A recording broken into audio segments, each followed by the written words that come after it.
ঠাকুমা, ঠাকুমা, আমাকে একটি গল্প শোনাও না।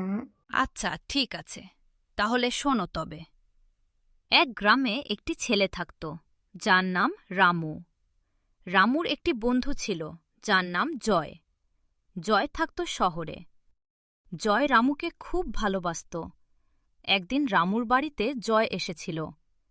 রামু জয়কে নিয়ে জঙ্গলে ঘুরতে গেল। তারপর বন্ধু, তোমাদের গ্রামের পরিবেশ খুব সুন্দর। হ্যাঁ বন্ধু, আমাদের এই গ্রামের পরিবেশ খুব সুন্দর। বন্ধু, আমরা অনেক গভীর জঙ্গলে চলে গেলাম। আমার গা ছমছম করছে। বন্ধু, তোমার কোনো ভয় নেই, আমি তো আছি। বন্ধু, যদি এখানে কোনো জীবজন্তু এসে পড়ে? বন্ধু, ভাল্লুক, পালাও বন্ধু, পালাও। ভাল্লুক, ভাল্লুক। বন্ধু, তুমি গাছে উঠেছো বন্ধু, আমাকেও সঙ্গে নাও। বন্ধু, তুমিও উঠে এসো। বন্ধু, আমি তো গাছে চড়তে পারি না, তাহলে আমার কি হবে? তাহলে আর কি, তুমি তাহলে ভুল্লুকের পেটে যাও।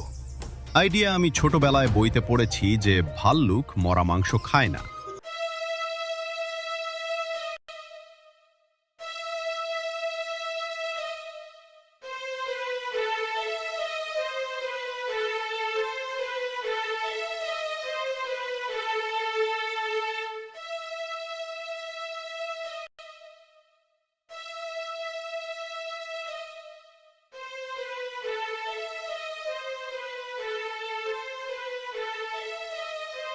বন্ধু, ভুল্লুক তোমার কানে কানে কি বলে গেল? বন্ধু, ভাল্লুক বলে গেল যে বন্ধু বিপদে পাশে থাকে না, সে প্রকৃত বন্ধু না। বুঝলে বাছা, যে বন্ধু বিপদের সময় পাশে থাকে না তাকে কোনো দিন বিশ্বাস করো না, সে প্রকৃত বন্ধু নয়।